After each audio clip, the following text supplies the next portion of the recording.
February might look quiet in the garden, but this is one of the most important pruning months of the year. If you prune the right plants now, you'll get bigger flowers, stronger growth, and more fruit this season.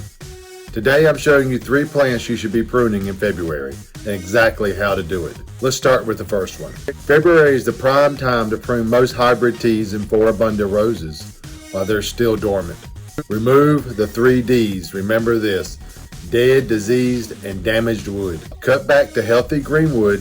You'll know it's healthy if the inside of the stem looks green and moist. Open up the center of the plant. This will allow air to move through your rose bushes and prevent disease. You'll want a vase shape when opening. Open in the middle so sunlight and air can move through. This reduces disease and encourages strong roots. And always cut outward facing buds. Make a 45-degree cut about 1/4 inch above a bud facing outward. That tells the plant to go away from the center. Don't be afraid to cut roses back hard. They respond incredibly well to strong pruning. Next up, apple trees. Late winter pruning is ideal because the tree is fully dormant. That means less stress and better structure control. The goal here is simple: improve airflow and sunlight. Start by removing crossing branches.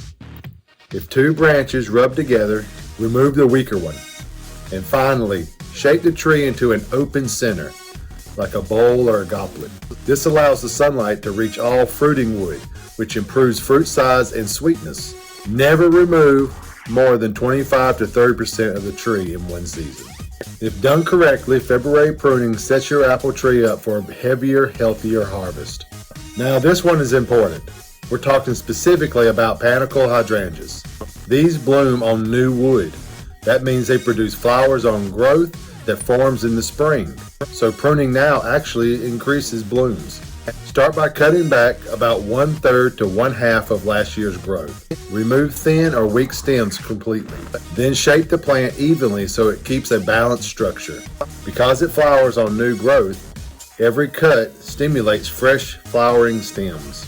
But be careful, this method does not apply to big leaf hydrangeas. Those bloom on old wood, and pruning them now can remove this year's flowers. For panicle types though, February pruning leads to huge summer blooms. And always remember, after pruning, disinfect your pruners with rubbing alcohol. Clean tools prevent spreading disease, especially between roses and fruit trees. Sharp blades also make cleaner cuts, which heal faster. So enjoy your February by pruning your favorite plants: the roses, the apples, and the hydrangeas.